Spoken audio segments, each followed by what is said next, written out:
Joined now by two men on the board of the PFAA, Brent Fikowski and Pat Vellner. Guys, thanks so much for joining us.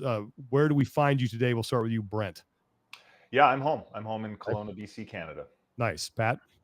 I'm in Tampa, Florida. Wow. I'm actually here for the Tampa Bay Games for this weekend. Not competing, but just hanging out there and doing some fun stuff with the organizers. So it'll be fun weekend. Awesome. Nice. Okay. Well, we obviously have a lot to talk about, so we'll jump right into it. And a lot of the questions that I think we want to get to are the ones that we have been seeing the most online and comment section, things like that. So the first one I have for you is that you put out your list of demands to CrossFit, and the first two that were on there, the safety and the transparency thing, I think everybody looks at and says, yeah, okay, those make sense. But then the third one, asking or demanding the removal of Dave Castro, why make that demand when the investigation is not done? Yeah, so for us, I think it's important for people to know that the demands that were made are not exclusive to what's happened this year at the 2024 CrossFit Games. It's not decided and singular to one incident. It's not just about the death of Lazar. It's not just about even our experiences in meetings with CrossFit for the last few years.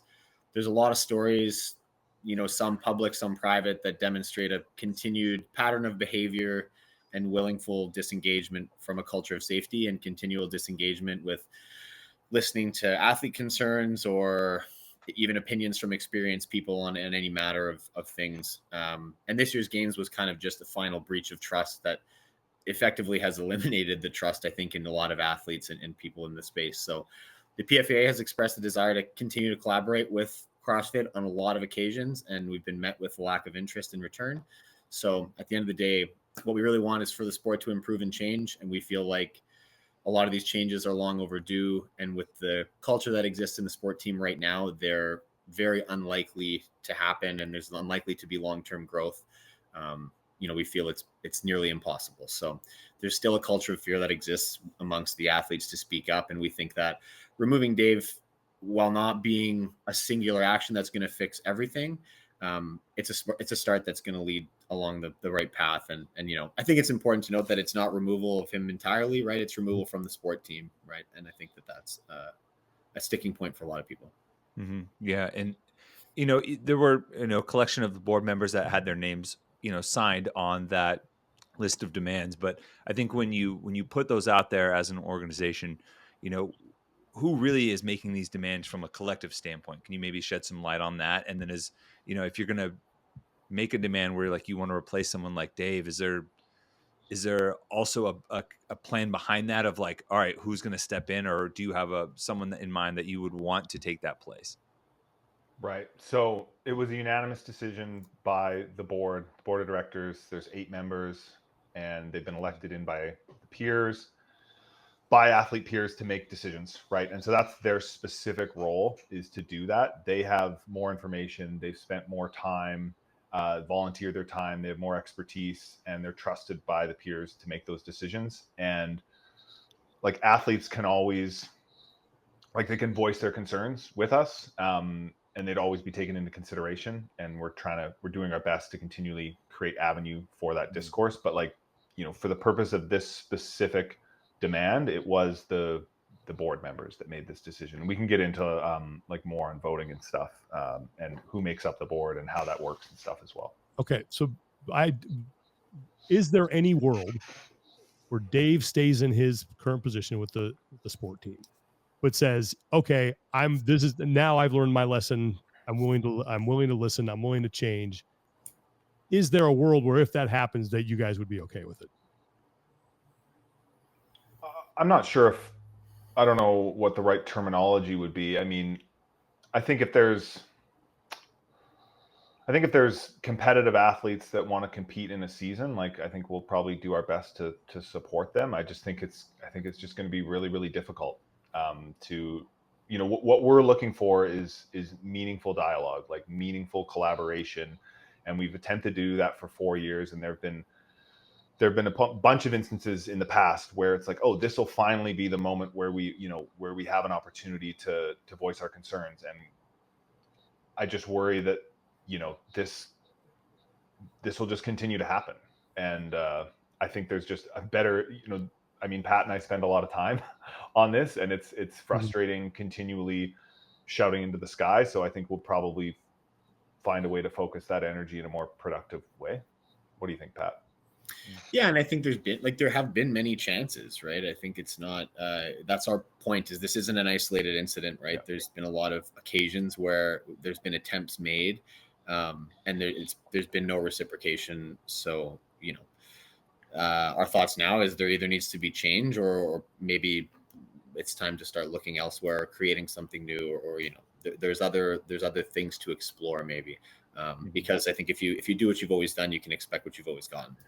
And I think that echoes, what we did with Wodapalooza Miami, right? Like, we were having little to no communication from CrossFit. So we thought, all right, like, how can we improve competition experiences for athletes? And so we're working on continuing our partnership with Wodapalooza, right? And so it looks something like that. I think there's other ways we can spend our time. I think that's kind of where we're headed. Yeah. And like, as far as like who would replace Dave, I don't think anyone needs to, in our opinion. That's not really a job title. I don't know who invented hockey or who directed the first Super Bowl, or I think that in most major sport examples that we have, those positions aren't really known or necessary. One major part of Dave's role in the sport team is he programs workouts, and we have a lot of competitions and a lot of other people with a lot of experience doing that. And I think a team of people working together could achieve what he does at least the same level. So, I think that the suitable replacement could be found if that's the direction that was necessary. Okay. Yeah. Where you mentioned the board gets voted in by athletes. Okay. So who exactly does the PFA represent, and how does that voting process work? Yeah, I can speak to that. So the PFA represents the best male and female individual athletes in the world. There's like a rolling 24-month calendar where each month the oldest 24-month gets kicked out, and it's solely based on competition results, and then you have a vote. And so right now there's 143 eligible men and women, so 70 of each. Currently 63% of those are confirmed voting members, and that'll continue to trend up in the next few weeks as like the newly qualified members from this year's games, we reach out to them and get them on a one-on-one call, get them to understand what our goals are and how voting works. And then also, another percentage is, if you look at the CrossFit Games the last 2 years, let me pull up the number here. It is 83%. So if you were in the top 10 men and women this year or last year, 83% of those athletes are voting members. And so those voting members, they vote in the board of directors. They can attend meetings. We update them. And then we have a new board of directors will be voted in, I believe, in November. And it's the board's job, like in a lot of companies, to handle the operations, right? They have the external calls with events like CrossFit. They have a higher degree of responsibility, higher degree of time commitment, and they still leverage advice from other groups. Like, they're still going to obviously get advice and, look for feedback from the athletes in the voting group, and even some athletes outside of that, or coaches. And that voting group, or sorry, not the voting group, but the board provides like a level of privacy, right? Because a lot of the members want to remain private. They want to know what's going on. They want to have a say in what's happening, as opposed to just talking about it amongst their friends or talking about it on a podcast. They want to have some like meaningful interaction with their sport, but they want to be private. And so the board takes on more responsibility and is also privy to a little bit more information. Mm-hmm. You may have covered this. My connection kind of got choppy for a second, but how do you determine like who gets to vote for what? Like, what's that process look like? Yeah, so the eligible voting members, that's like 143, they vote and select the board of directors. The board of directors have to be within that group, so they have to be eligible. They have to be active athletes, and they're tasked with like the major decision making after being voted in. And then there's the executive committee, which are usually non-athletes, and the president, which currently that's myself. And they support the decisions of the board, and they manage more like day-to-day operations of the organization. So, and the executive committee like doesn't get a vote. They don't get a say in where things are going, but they're still going to advise. And this is how, a lot of nonprofits and athlete associations have been set up, as that's kind of what we've modeled it off of. there's this sentiment I see sometimes, like, why do we even need the PFAA? Why start this? Like, what was the motivation behind you spending so much time getting this organization together in the first place? I guess I I mean, could. Oh, you you want to know, answer that one, Pat? yeah, I can do it. So Okay, sure. I think for one thing, it's a model that you see in other sports. Changes, particularly around safety or rule changes, like you see rules around head injuries and that kind of stuff come into a lot of sports. That's stuff that is pushed by athletes primarily. They're trying to protect themselves and protect their interests, and they want the sport and the game that they play to reflect that. So when it comes to things that are important to athletes and athlete interest, everybody has a gripe at the end of every competition I've ever been to. People between events are talking about, there was somebody was hard done by something, and sometimes it's just it's not. Sometimes they're less real than others, and somebody just got a hard judging call, and maybe it was the right call. Sometimes there's things that can be done much better, and we can see a clearer path forward. And in some ways, we're the ones that are in the trenches. You can write the thing up and have the way you want it to look as a director of the competition, but then sometimes the practical aspects of how it actually plays out don't always reflect that. And then the people who are on the floor executing it sometimes have really good feedback of how this maybe could have been done better, or how some problems could have been circumvented. And then in the back, everybody just, hypes each other up and talks about it. This was bad. Oh, these, rings were crazy and they were swinging around in the wind, and there's got to be a better way to do that. And somebody has an idea, but then everybody goes home and then the conversation stops.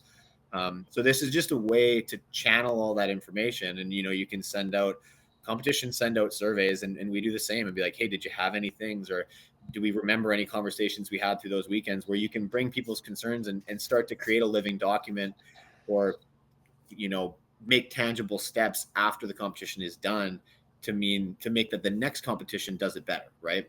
And I think that otherwise you're resetting the board every time you show up to the next competition, and then often a similar mistake gets made, or a mistake that could be categorized in the same type of error. Call it like equipment placement, like another equipment placement error. And then every competition there's one of those. And if we could find a way to just make a best practice document of how to space certain types of equipment to protect judges and athletes, could we remedy a lot of problems before they happen? Probably. And like, that's just one example of like the types of things that we see a lot. And it's just, everybody always has them, and we all talk about it in the back. And then it was just a way to channel those voices into a meaningful area and come together and do something, and be able to present something tangible to competition directors to be like, hey, you mind having a look at this? And some really take it in stride and love it, and then some not so much. But that was sort of the impetus of it. And this has happened in a lot of other sports, right? This is new territory for CrossFit or fitness or whatever you want to call it, CrossFit, but it's not at all new territory for athlete associations to start up. When when the sport kind of reaches an inflection point or a certain size, it happens, right? And we're just in that part of our journey. We're a younger sport, and this is part of that. Yeah. And you mentioned that some aren't as receptive to it, and you guys harken back to the desire for meaningful collaboration. I've seen this kind of floating around a little bit. You guys did an interview with Peter from Coffee Pods and Wads earlier, talking about a meeting in California this year, and then I've seen some discourse around meeting with the CrossFit like at various points throughout the season. Like, can you shed some light on that? Like, what meetings have you had? And if so, like, what took place? And because I think there might be some confusion around what classifies as meaningful meetings, or what's just like, kind of lip service maybe. Yeah. So at the end we had a long talk with Coffee Pods and Wads, and kind of near the end of that, there was a question that like took me really off guard. We had an in-person meeting June 3rd with CrossFit. That meeting was covered by an NDA executed by the PFAA and the CrossFit sport team. And so I can say that the meeting did not talk about safety. It was not about the 2024 CrossFit Games. I can't speak. I realize now, I look back at the NDA. So when that question was asked, I was taken off guard, and I didn't know what I could legally say. So I kind of started freaking out. I don't know if Pat could tell at the time, but I wasn't expecting the question, because so few people knew about the meeting, like really, really like such a small number, a handful of people knew about the meeting. So since then I've reread the NDA. I can speak to the existence of the meeting, but not the specific contents of the meeting. Out of respect, I just haven't spoken about the existence of the meeting at all until now. And so the only people aware of that meeting, to kind of dive into it, is like myself, a few individuals at the PFAA, CrossFit Sport Team. This information was somehow leaked. I don't know how, and it's been used however it's been used since. We made Don Fall aware of that. There's been a leak. I hope it kind of highlights that we work privately, we work professionally. This is how we talk with athletes, right? This is how we talk to people that engage with us. It's just how we do business. And I guess there was also, so after the conversation, Andrew Hiller posted that there was also a meeting at the Open, which was like, I was at an Open announcement and I was pulled aside before the Open, like, hey, Brent, you want to have a look at this, with Castro and another member of the sport team. We sat on a bench and looked at something on a piece of paper for 15, 30 minutes, different topic than the California meeting.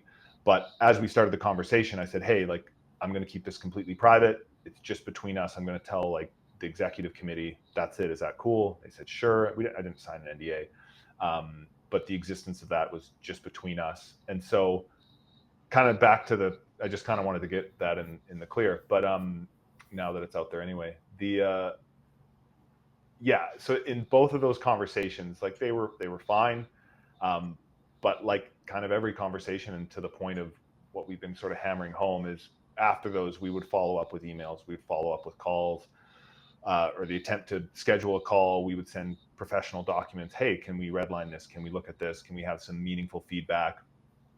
And it's sort of that same pattern, right? It's it takes a week or two to hear a response. It's a single sentence.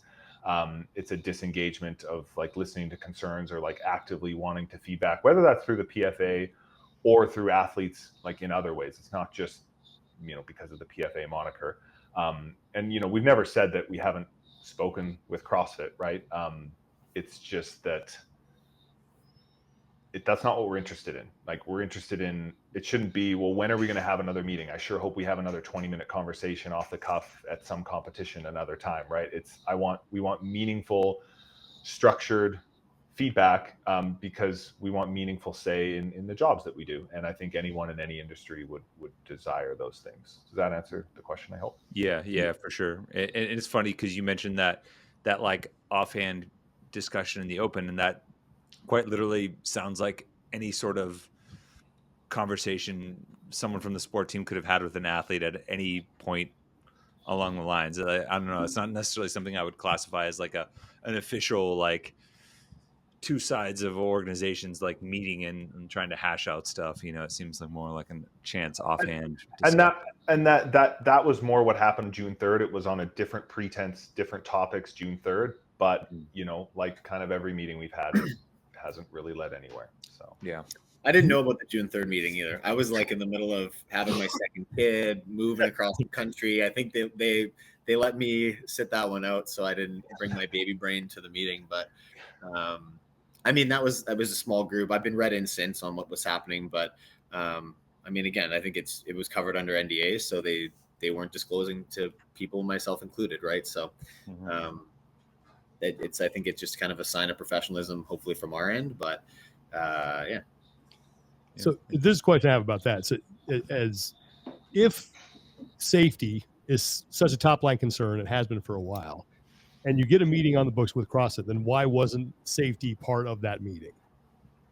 If you can speak to it. I mean, yeah. So I guess we can't talk about everything at every meeting. And there are other concerns and other things that, we desire for the sport as well. A lot, like, safety is paramount, but it's not the only thing that is required for a sport to be organized, be professional, be consistent, and to have the needs of athletes met, into the future. So, did they organize this, or who instigated this? I suppose it would have been us. Yeah. And they agreed to, okay. Yeah. All right. It's also kind of crazy to bring up like every safety concern at every meeting every time. You know what I mean? Like, we operate under some assumption that there's parameters in place to keep us safe. and everybody kind of operates that way. I can't like walk into a meeting with CrossFit or at every briefing be raising my hand to be like, hey, how many AEDs are in the arena? Like, who's got whatever? What are the credentials of every medical staff person? Like, if we were trying to bog down every meeting with like every possible safety thing, then it would be impossible to get anything done. Like, you do have to operate under a reasonable assumption that safety protocols and measures are being made.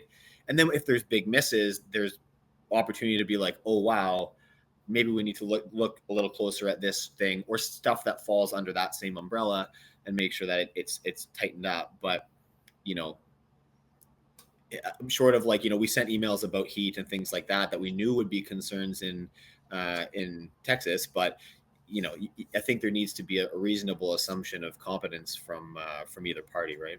Yeah, and I think, you know, where we are now, it's not like we were ever expecting. We're not playing gotcha, right? Where we're going to send an email with, hey, here's every possible thing that could ever go wrong at a competition, hoping one of them goes wrong, so we can point and say, you know, we did it, like we knew, and you didn't listen to us, right? That's not like, we've tried our best to continually raise like the bare bones, simplest concerns. And some people that have asked me, I've spoken privately, and I kind of said like, listen, we've been very thoughtful in the things we prior to, you know, like 2019 or so. There was really like zero dialogue between athlete and CrossFit. So knowing that, it's like, okay, what are the simplest things we can start with to get some easy wins, to get some like reciprocity, to get some like communication. Okay, hey, like you want this, we want this, easy. And just doing those things has been like an absolute grind. It's been an uphill battle, and it's really hard. It's like, you know, to have a small, if you struggle to have the small conversations about like, hey, where are we going to go for dinner? Like, how can you talk about the big things with anyone in any relationship, right? And it just feels like we've never been afforded that opportunity to have like meaningful, sustained, mature, consistent conversations with the athletes who this sport kind of means the most to, as well as the sport team who, you know, runs the sport and cares about it as well. Did you feel like anything meaningful came of that meeting that you had? Or it was just, did you feel like it was just more you guys were being listened to or being heard, but not really listened to? I mean, I think it's just like, I think it's been kind of the same as every meeting. You know, you leave with this sense of, yeah, that went, I mean, Pat wasn't at that meeting, but Pat, you know, you go to a meeting and there's just like, oh, sometimes you're like, that was pretty good. I feel like we made some progress. All right. And then you send the follow-up email, you know, 2 days later. You don't want to do it too early, right? You don't want to do it like 1 hour later, because then that looks desperate. So you leave it like 2 days. You know how it is, Tommy. And so, you know, it's like, hey, that was great. Here's our next steps. Here's our next thoughts. And then it peters out like every meeting. So, okay. Yeah. I see this. And I think a lot of what we talked about would be underwhelming, right? It's not like, it's not like we were, wasn't some, I don't know, we weren't solving world hunger or something. But it's, for sure. I mean, I see this a lot, this comment like, well, if you don't like it, you can just leave kind of thing. Like, you know, if that's the case, like on safety, like you see this, well, why don't the athletes leave? Like, where's that course of action? And how would you respond to that? I mean, we love CrossFit, right? Like we love to do it. We love the sport. Like the reality of it is like, we're proud of the work that we do and we love to do it. And, you know, we don't agree with all the decisions that people running competitions make. And it's not just the CrossFit Games. Like I said, we've worked with other competitions and made suggestions, and, you know, we accept some risk of safety. Like that's inherent in everything. And yeah, we get that, but we're trying to mitigate, you know, unnecessary risk where we can. And we're kind of done accepting like this willful disengagement from safety conversations. You know, it's, I think if something's wrong, there's two options. You can pack up your toys and leave, or you can try to fix it. And like, we're sort of in the position where, you know, we've been doing this a while, and what I would like to do is try to fix the toys for the next bunch of guys behind me to play with. And like that would be the ideal situation to us, is like, you know, if there's some things that we can see or have seen over the course of a 10-year career that have been like, man, you know, maybe this or that could be done a little better and we can have a better, brighter future. I feel like I'd be crazy not to try. And I know maybe that's not everybody's attitude. You can be the defeatist that's like, I'll take my toys and go home. But, we feel like it's maybe a more noble approach to try to do something about it and just like create a better thing up for the next guys, like the younger generation of athletes. So that this, some of these problems they don't have to deal with, right? This might be a thing that can be a problem of the past. Yeah. Why not just wait for the investigation to be over before you guys put out any demands whatsoever? I mean, it's not, again, it's not just about the 2024 games, right? Like, it's not just about the results of the investigation. It's about this long-term systematic behavior. And, we're aware that the context of the information of the 2024 games gave us a little more confidence to say, make firmer demands. But, I think that the investigation is not the main focus. We look forward to seeing the results like everyone, and hopefully they're disclosed in full, but we're not purely focused on the 2024 games, and our demands won't change they don't hinge based on the results of the investigation. I think CrossFit can and maybe will choose to release as little or as much of the information as they want. But this just goes a lot deeper than that. And I think it was important for us to take fast and firm action to just show all the seriousness of the PFAA and the athletes in general in response to what happened. And one thing that we have dealt with in meetings with them in the past is that issues can be flagged and they're spoken about initially, and then over the course of time, interest dwindles, and then another competition happens and another one happens, and then it fades to background noise, and then we'll pick this up later, and then it gets kind of dropped, right? So I think there was a little bit of concern that the length of time that the investigation would take, people would forget. Mm-hmm. And I think having these demands out kind of creates a little bit of an urgency and at least interest from the public and timelines for people to maintain interest.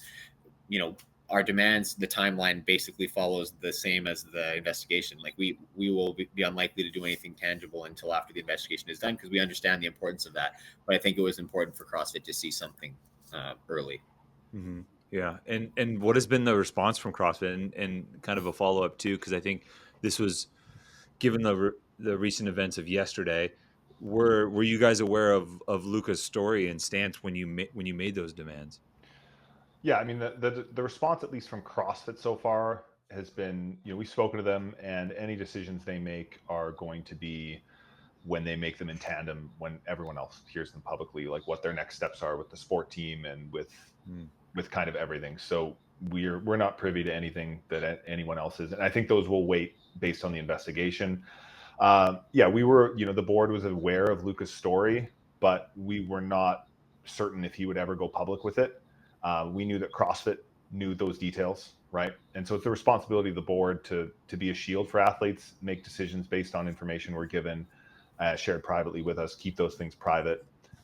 Knowing that there could be some sort of like litigation or something, we didn't know if those things would ever be public. But yeah, it was, it was one of many factors in our decision, but like certainly not the only one by a large margin. What do you do as an organization and as athletes if CrossFit looks at these demands and says, yeah, we're not doing any of that, and just moves on business as usual? I mean, we worded the demands pretty deliberately. We have a plan, like a go forward plan. We wanted to be firm. We wanted to be action based and not talk in generalities. Again, we've done that for 4 years. So we've communicated in a professional manner and a private manner for a long time. So this was meant to be a public message with a strong stance. We wanted CrossFit to know that athletes wanted their concerns taken more seriously, and we felt it was necessary to make a strong immediate action. If they say no, it's a pretty clear signal that athletes are not factored into their priorities around the sport, athletes' concerns. And so, there is a plan. I think we're not going to disclose it yet. Just we will wait until the end of this investigation and not really reveal all of our next steps.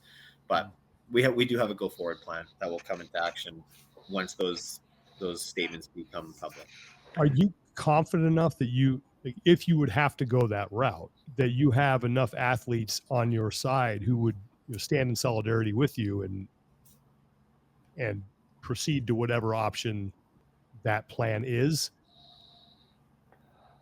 I mean, we're always obviously taking into account, like, the athletes are coming first for us, right? And so, you know, like the details of the plan and then the options for the plan will be, you know, discussed amongst athletes and, you know, privately in, you know, groups larger and larger as time goes on. And you know, we want to give athletes the choice to do whatever they feel is best for themselves and their career, right?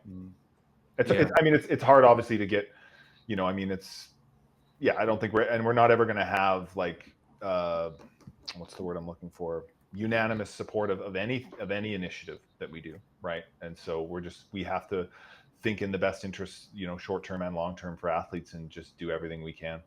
Yeah, and speaking to that support, like their, you know, lack of unanimous support, I maybe have missed this, but I don't know if there's been a ton of like very forward, like public athlete support of the demands.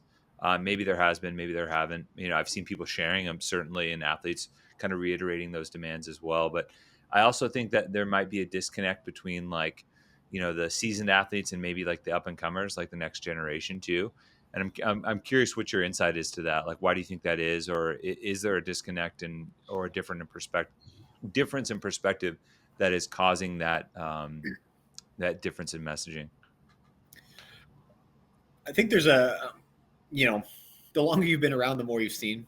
I think that plays a big role in it. And I think athletes with more experience or just older athletes with established careers are more comfortable taking on, you know, leadership roles, and there's work involved behind the scenes, right? Like, you're taking on more calls, you're writing documents, you're emailing. Like, it doesn't happen by itself. So I think maybe some of the younger athletes or newer athletes don't necessarily have the will or time to put into that. You know, we've spoken to lots of the young athletes. Our board is mostly some older, more experienced athletes, but a lot of the young athletes lend their support. There's still a culture of fear of speaking out, Tommy. Like, there people don't want to speak out and be seen as a mutineer for fear of retribution. Yeah. And I think that's existed for a long time. And it's harder when you're new on the scene, I think, to have that confidence. So, you know, I think we're maybe more confident that we can't be squashed quite the same way at this point, but that's a big piece of it, I think. And you know, we try to be a shield for those athletes, so those members of the board that are public and forward facing can be scrutinized. And you know, we don't share the private information of our members, and we don't share their stories unless they want to, and that's all part of it, right? Like, we want to be supportive of the athletes, and we put them first. So part of it is that, like, if they don't want to, or they don't feel comfortable, or they're scared of some sort of retribution, we're not trying to make people wave a flag for us. But they are read into those things, like the larger calls for the those statements that we put out, and everything else going on. So you know, I would say there's a lot more support than it appears publicly.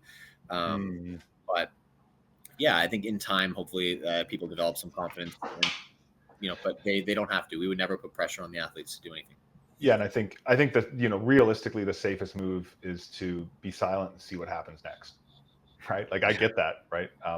So I think in some cases, and that's on whether, you know, you might stand on either side of this, and on any stance, right? It's just sometimes a little easier to, you know, just see what happens. It's also a difficult place to be in, I'd imagine, right? Like, you have more support than the public is aware of, right? Because, and while simultaneously that very fact speaks to the existence of the underlying issue around, like, the culture of fear. So I don't know. It just seems to me like you guys are in this position where you can speak up. You feel more comfortable in your careers and what you've done to do that, but you're kind of like hanging out there on this island a little bit with more information than people might ever know. And it's like, like, I don't know. I feel like I would just want to, like, sink my teeth in a little bit more. If you only knew. Yeah, I think my wife told me she's written up a lot of replies to comments that she has erased. But I think it's just, again, like, we can take a few bullets and a couple mean DMs. Like, that's no big deal. I think it is a bigger deal to some people in the athlete body. Like if you're a 19-year-old female coming up and you plant your flag in the ground and then you're getting absolutely ripped apart in the comments, like that fucks people up. Yeah. Like, you know, I'm a 35-year-old dude and like, it's fine. I don't care what Glenn from wherever says. It's all good. Like I have confidence and faith in what we're doing. And so it's okay. Like we can do that. And that's why we're okay. We don't need to put pressure. That's the function, one of the functions of the board, right? It's why we do it the way we do it. So it's to help athletes and protect them. And we're going to continue to do it that way. And that goes both ways too, right? I'm sure that, you know, like I had a conversation with an athlete who doesn't agree with the third demand, right? But I explained in as much detail as I possibly could, you know, given the need to keep some things private, obviously, but kind of expressed as many details as possible. Like we want those people as much as anyone in the association, right? Like if that athlete is an eligible voting member, it's like, please, like I want that person to be a board member, right? Because we need differing points of view that are able to speak, you know, ideally publicly, but also privately. And, you know, and this happens in other sports too, right? So in sports like the NHL, like players will speak and say, I don't like what the Players Association did this week and this and this. And they're paying like monthly fees. The Players Associations have done like incredible things for those athletes over the course of, you know, decades. But, you know, they still have some misses, or they still have stuff that's not going to be unanimously agreed upon by every single athlete. And so we want those athletes, you know, so we're continuing to, like, you know, an athlete gave us feedback that, hey, you know, some of these calls, there's too many people on the call, and then you have athletes and maybe some coaches on the call, and it kind of creates this dynamic where athletes might be afraid to speak up. I'm like, damn, like I just want everyone to have a conversation, and I feel comfortable speaking up, but it's like, you know what, you're right. So we're going to work on, you know, some smaller calls, like whether it's one-on-one, but sometimes that's intimidating too. So it's like, okay, maybe it's like 7's the sweet spot. And having calls with just athletes is a new priority for us. And then having separate calls with coaches and agents. And some athletes want to be more represented. Be like, hey, agent, take the call. Let me know what I need to know. Like, I trust you. And other athletes are the opposite, where they're like, I don't trust agents. I don't trust coaches. Tell me. And there's going to be different athletes that are different in that way. And so, you know, we're learning, and we're trying to adapt, and, you know, we want to lead by example on how to properly communicate privately and publicly. Why do you think that fear of speaking out for fear of retribution, is that justified? Why does that still exist? What do you think? I know. What do you think, Sean? I know of a couple instances where, yes, people have spoken out and then they get, you know, berated publicly, or they get attacked or something like that. But okay, so that's enough. Yes, but not. I'm trying to think of one from like the last couple years. I mean, there's the problem is with, if CrossFit Games controls the opportunities, that's all you need. Okay. You know, there's fear that someone, if I say something that someone who's programming the competition doesn't like, I may be programmed out. And even in that respect, whether or not it's true, there's rumors of things like that happening over time. So that creates a fear. Mm-hmm. And then, you know, fear silences the masses, and then that's all you need. Yeah. So if someone will tell the story, that's all you need. And so I think there's just things like, you know, maybe you get passed over to go to an open announcement, or back in the day, you get passed over to go to the invitational, or, you know, like there's things like that I think used to exist more, and opportunities you could be shunned on. But the fear of being programmed out, or, quarterfinals, I got a major penalty and I'm out now for the season. Like, those fears are real for athletes, because your entire year hinges on one linear system with no takebacks. And it's like, you know, one mistake, or you anger the wrong person, and you got like, there's fear that things like that could happen. And I know people always say like, that's hearsay, that's this and that. Like, again, we have some stories, and, you know, whether or not people choose to believe them, it's enough to create fear and mistrust. Yeah. And like, I personally, you know, don't believe that any like a penalty or an appeal has not been granted based on like a personal vendetta. Like, I really don't believe that. And which is like, not to, like, we want the appeals and penalties process to be better, right? And so we've reached out, like, hey, we'd love to collaborate on this. Here are some ideas. It's like, no, it's fine, we got this. And like, I don't believe that anything they've done in those regards for sure has ever been like malicious intent or, you know, subversive or like, oh, this is like my favorite person, so I'm going to give this other person a penalty to get them in. I don't believe that, but I have seen a lot of penalties that to me don't make logical sense. And then in the absence of better communication and in the absence of trying to create a better system, you start to put pieces together in your own head. So I think that's where the fears can sometimes come from. And then there are like real substantiated stories about other things that it's like, Mhm. yeah. And, you know, I think at the end of the day, it's the long-term erosion of trust, right? Yes. I think that's what underlies a lot of that is like, then if you feel as though truly you cannot trust like that organization or that team or those or a certain person, then it's hard. Like people are, then they, like Brent said, they get in their own head, or you get anxiety over various things, or you're, you know, that's I think the big problem is the erosion of trust. That's, you know, it's basically gone. Yeah. And speaking to that erosion of trust, I mean, like, are there any specific concerns that you guys have brought up that you feel like, assuming some people haven't heard some of our conversations in the past, or, you know, aren't super clued into some of the things the questions that you've raised in the past, but can you speak to some of the specific concerns over the years or even this year that you feel like have gone, you know, unheeded by CrossFit? Yeah, I think, you know, we have two public things that are on our website. Obviously, this year was just relation and heat preparation. And so it wasn't even like keep us out of the heat. It was just, or, you know, this amount of heat is too much heat. It was just, can we have some indication as to the amount of heat we'll be exposed to so athletes can, you know, safely prepare, specifically those living in cooler climates. So, you know, having 3 weeks notice or 4 weeks notice, if you need to do a 2-week heat prep and then you work backwards from the games, like, well, there's like, you know, a couple day deload and I have to travel. It's like, that's not a lot of time.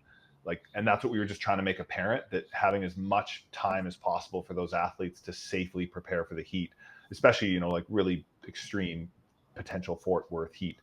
And then the year prior, we raised some concerns about, you know, E. coli in the lake. This is public on the website.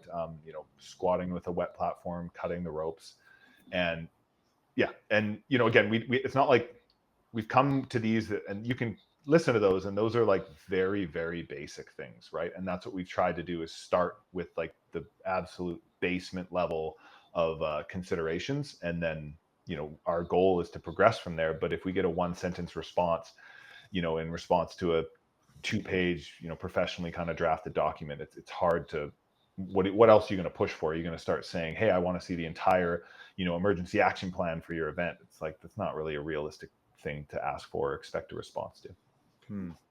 Yeah. One thing that I see a lot of, and it's, I just kind of find it funny, is that whenever someone brings up safety, or when the PFAA brings up safety, there's this group that goes right to, oh, they don't want to do anything tough, and we need to start wearing helmets when we do wall balls, and we, you know, this, and I feel like this is going to be it's probably more of a statement than anything. I'd just like to get your thoughts on it. That it's not that you're saying we can't do difficult things. The games should be difficult. I think they should be. They should push people.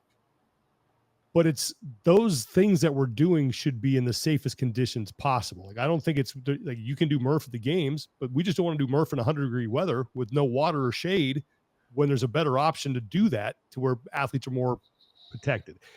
Is that more or less what you're talking about? And Pat wants to wear a helmet for burpees, I heard. well, obviously, I should be wearing a helmet every time I'm on a competition floor. yeah, I wore a helmet doing chest to bars and toes to bar at the games, and I loved it. Was that, yeah, bike to work? I did terrible in that workout. Yeah, no, that's it, right? I mean, you know, I think there's a fundamental nature of our sport. I think Pat put it to me, like, there's an orthopedic risk, right? It's like, oh, my knees are sore, I tore my hands, right? And by the nature of having like a complete broad test, short events, fast events, heavy, long, it's like that's going to be grueling, you know, if you do multiple events a day. But it's, I think something I've kind of harkened back to is, when you can literally program anything, you should be able to program like the safest version of, you know, the tests, or the safest version possible of, you know, what needs to kind of the boxes that need to be checked to find the fittest.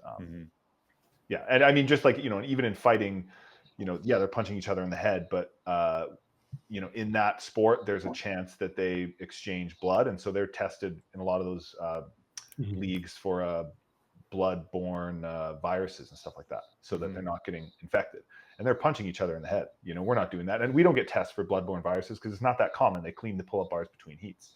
So we're not going to be exchanging blood. So it's like different levels depending on the sport, reasonable safety requests, right? Yeah. I don't think a helmet would have safe pad on the cargo net.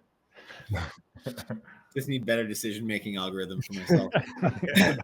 But I think like I don't know which one of you said it, but the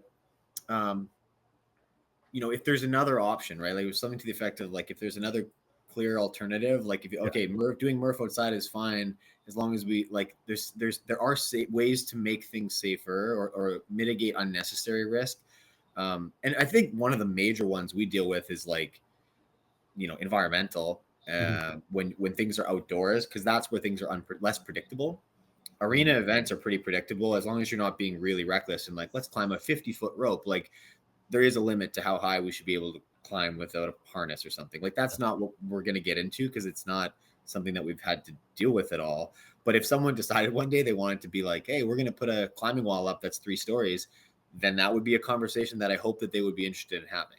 And our whole thing is just like, you need to be interested in having the conversation about safety, especially if we're willing to push the boundaries of things and say, things are going to get heavier and higher and faster and longer. And like, if we're trying to move that direction, there are limits, and there needs to be, as we start to approach new lengths and new heights and new whatevers and explore new horizons, that needs to be something that's considered. And if you're not interested in having that conversation, then I don't know, you shouldn't be in a position to run that event.